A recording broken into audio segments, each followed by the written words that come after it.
श्रोता वो एभली पोस्ट वायरल कहीं होउची जे धर्मेंद्र प्रधान अमेरिका रे संपत्ति किनिचंती। आपको खाली गोटे कथा मन पकईदेवी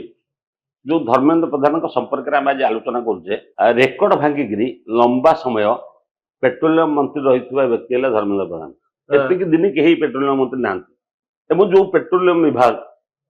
माने दुर्नीति कला भली सुजोग जो सब अधिक अच्छी से हूँ पेट्रोलियम विभाग। गोटे भी अभियोग छोट मोट अभियोग भी ना ना बर एमती रेकर्ड कहीं केवे कर उजाला कहीं जो व्यक्ति से जो व्यक्ति 14 मसीहा आज पर्यंत केन्द्र में कैबिनेट माने मंत्री भाव में कार्य कर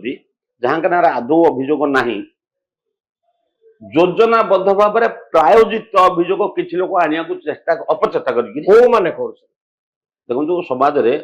किसी राजनीतिक व्यक्ति अच्छा दायित्वहीन मंतव्य देवे माने राहुल गांधी को देखा कांग्रेस नेता राहुल गांधी से दायित्ववान लोक हवा स्वाभाविक आम देश आशा करे एटा कोन राहुल गांधी को चक्र मु कहूची तेणु सी भी दायित्वहीन मंतव्य बेले बेले दे दउछंती कौन तथ्य आधार न थाई कि एबे आउ जो अनेक राजनीतिक लोक अछंती सोशल मीडिया आज हूँ गोटे कौन माने गोटे इंडिपेंडेंट माने तार किसी माने कौन रेजिस्ट्रेशन नहीं किंतु जी जहाँ पारा था मत भी दे मोर कहता मत देला बेले तथ्य आधारित हवा दरकार कौन से गोटे तथ्य सम्मिलित हवा दरकार एबे जो माने सोशल मीडिया रे कथा लिखिथिले से माने आस्ते आस्ते उभरी जाउछंती ता कारण होची तार काउंटर सब आसीगला जहाँ कहिथिले ता मिथ्या बोली आसीगला जो राजेंद्र महापात्र बोली जड़े व्यक्ति को ना विकास फाउंडेशन धर्मेंद्र प्रधान का परिवार रो अछि कि नाही विकास फाउंडेशन संस्था अछि आ अमेरिका रे तार संपत्ति अछि कि नाही एकटा एथर कि द्वंद्व नहीं अमेरिका रे कोन भारत रे तो जदि कोठी कार्यक्रम कोन कोठी करथुबे ताकर गोटा कोन कार्यालय थिबो ए सब व्यवस्था बहुत किसी व्यवस्था ओडिशा तो ना भारत वर्ष विदेश प्रश्न उठू जो कंपनी प्रश्न पत्र तैयारी करथिले सीबीएसई पाए जो कंपनी को दिया जाइथिला दायित्व से कंपनी रो डायरेक्टर धर्मेंद्र प्रधान को झियोंकर लोकल गार्डियन अमेरिका रे थिले कि नाही निश्चित ताकर स्पष्टता वर्तमान वीडियो माध्यम रे सब कथा उपस्थापन करि सारी छथि आसिला परे तांको स्पष्टता आसिया परे अमेरिकार किसी नागरिक मानकर किसी संस्था मानकर एमानकर सब स्पष्टता जो देदेले ये कथार ये कथा संपर्क नहीं जो व्यक्ति ना से होटेल अच्छी कह घरटा जगटा सी व्यक्ति गोटे सामान्य ना आउ जन व्यक्ति को धर्मेंद्र प्रधान जोड़ा जाऊँगी जहाँ अमेरिका जीवार संभावना नहीं घर किणा दूर कथा अमेरिका जीवाई जहाँ सामर्थ्य ना से जन व्यक्ति ना जेहेतु ना जहाँ ना से स्त्री ना अलग स्त्री ना अलग घर अलग घर अलग कि जोड़िकी न्यूज तो करवा कथा कौन बाटे आज पर्यंत बदनाम न होता लोकटा को बदनाम करदेवा ये गोटे षड्यंत्र तो कहीं षड्यंत्र हठात आरंभ हुए जन जन व्यक्ति जिते बड़े शीर्ष को जाती असहिष्णु हवा व्यक्ति भी समाज में था से असहिष्णु होता व्यक्ति मानक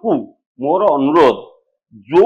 कथा कहले समाजर अहित खाली व्यक्तिर नुहे ये भारतीय जनता पार्टी सरकार केवल बदनाम होनी केवल केंद्र मंत्री धर्मेंद्र प्रधान बदनाम होना ये परीक्षा कथा जोड़ी अच्छी छात्र छात्री अभिभावक मनर जो आशंका जो चिंता अच्छी ताकू केंद्र सरकार आश्वस्त करने को चेष्टा करथिला बेले यही संस्था माने यही व्यक्ति माने एभली अपप्रचार करी से परिस्थिति को जटिल करने को चेष्टा कर निवृत्त रुहतु एटा मोर निवेदन एटा समस्त मंगल हम जदि सत्य आधारित तथ्य आम कह सरकार पदक्षेप नंबर विलंब कर सरकार संपत्ति किसी अच्छी कि कौन व्यक्तिर संपत्ति अच्छी कि जदि से भली नहीं एभली अमूलक कथा कहीकि लिंक करवा परीक्षार प्रश्न पत्र बा जो अनिच्छाकृत त्रुटि है ता सहित गोटे विदेश जगह अच्छी कहार मान है जेहेतु एबाटर किसी प्रमाण करनी से दोषी बोली तेणु जेहेतु गोटे जगह अच्छी कहीदे लोक भावे हाँ ये पैसा रोजगार कर जगह किणदे शिक्षा विभाग पैसा रोजगार कर जड़े अमेरिका जगह करदे ये कथा कहवा पूर्व ये संस्था माने ये व्यक्ति माने थे भावा उचित आम कौन कहूँ यहाँ राष्ट्र हित ना समाज हित ना छात्र छात्री अभिभावक मान हित किए अच्छा समाज में लोक अभाव ना ये परिस्थिति आज पर्यंत हो ना हठात कहीं धर्मेंद्र प्रधान विरुद्ध है से जो व्यक्ति माने जी करुछंती किछि व्यक्ति तो धर्मेंद्र बाबू 12 वर्ष काल रही सारे मंत्री रही गोटे हठात 12 वर्ष है कहीं करूनथिले हठात कहीं से जो कथा मोर कहता 12 वर्ष भितर जी जहाँ कनारे गोटे छोट अभियोग भी नहीं तो हठात एबे कहीं हठात जो है समाज किछि लोक तो अच्छा जहाँ देखिए आपण कहते मु कहबी ମୁଁ କାହିଁକି ଆପଣ କହୁଛନ୍ତି ଜାଣିନି, ମୁଁ ବି କହିବି ସେ ଲୋକଙ୍କୁ ଛାଡି ଦିଅନ୍ତୁ। ଆଉ କିଛି ଲୋକଙ୍କର ଇଣ୍ଟେନସନ ବି ଥାଇପାରେ, ରାଜନୈତିକ ଉଦ୍ଦେଶ୍ୟ, ଧର୍ମେନ୍ଦ୍ର ପ୍ରଧାନଙ୍କୁ ନିଚା ଦେଖେଇବାର ଉଦ୍ଦେଶ୍ୟ, ଏଭଳି କିଛି ଲୋକଙ୍କର ନିଶ୍ଚୟ ଥାଇପାରେ, ଯୋଉଥିପାଇଁ ଏଭଳି କଥା ହଉଛି ବୋଲି ମୁଁ କହିବି। କୋଉମାନେ ନିଚା ଦେଖିବା ପାଇଁ ଚାହୁଁଛନ୍ତି ଧର୍ମେନ୍ଦ୍ର? ଯୋଉମାନେ ଏଭଳି କଥାକୁ ଅପପ୍ରଚାର କରୁଛନ୍ତି, ତା ଭିତରେ ଓଡିଆ ଲୋକ ଅଛନ୍ତି। ମତେ ଲାଗୁଛି ଦେଖନ୍ତୁ ଓଡିଶାରେ ଏଇ କଥାର ମାନେ ଭାରତ ବର୍ଷରେ ତ ବହୁତ ପ୍ରଚାର ଏଇସବୁ କଥା ବେଶୀ ନାହିଁ। ଏଇ କଥାଟା ବର୍ତ୍ତମାନ ଏବେ ଓଡିଶାରେ ମୁଁ ଦେଖିଲି ଗଣମାଧ୍ୟମ, ଏଇ ସାମାଜିକ ଗଣମାଧ୍ୟମରେ। ତେଣୁ କିଛି ଓଡିଆ ଲୋକ କମସେ କମ ତ ଓଡିଆ ଜାତିର ସ୍ୱାର୍ଥ କଥା ଯଦି ଚିନ୍ତା କରିଥାନ୍ତେ, ଗୋଟେ ଓଡିଆ ପୁଅ ଲମ୍ବା ସମୟ ଭାରତ ବର୍ଷରେ ପ୍ରତିନିଧିତ୍ୱ କରୁଛନ୍ତି ଏତେ ଦିନ ଧରିକିରି ଏବଂ ନିର୍ବିବାଦ ଏବଂ ବିନା ଅଭିଯୋଗରେ। ତେଣୁ ତ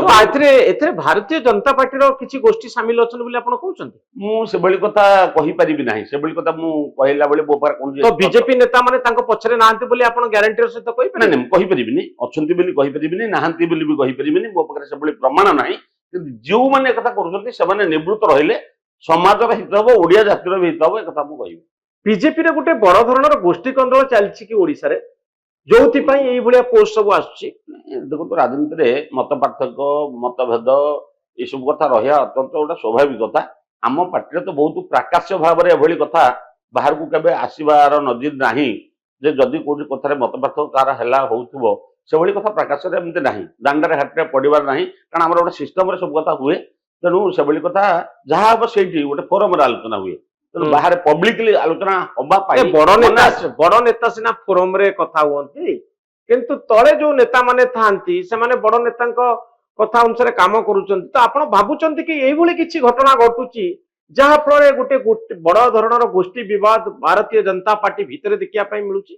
ନାଇଁ, ମୁଁ ସେଇ କଥା ସେଇ ପ୍ରସଙ୍ଗରେ ମୁଁ ଏକମତ ହେବି ନାହିଁ। ବହୁତ ଭାରତୀୟ ଜନତା ପାର୍ଟିର କାର୍ଯ୍ୟକର୍ତ୍ତା ମାନେ ବି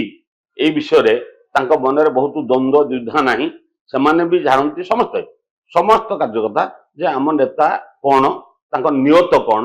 ତାଙ୍କ ବ୍ୟାକଗ୍ରାଉଣ୍ଡ କଣ, ଅତୀତରେ କଣ କଣ ସେ କରିଛନ୍ତି, କେତେ ଭରସା ଯୋଗ୍ୟ, ଏ କାର୍ଯ୍ୟକର୍ତ୍ତା ମନରେ ଏକଥା ଅଛି।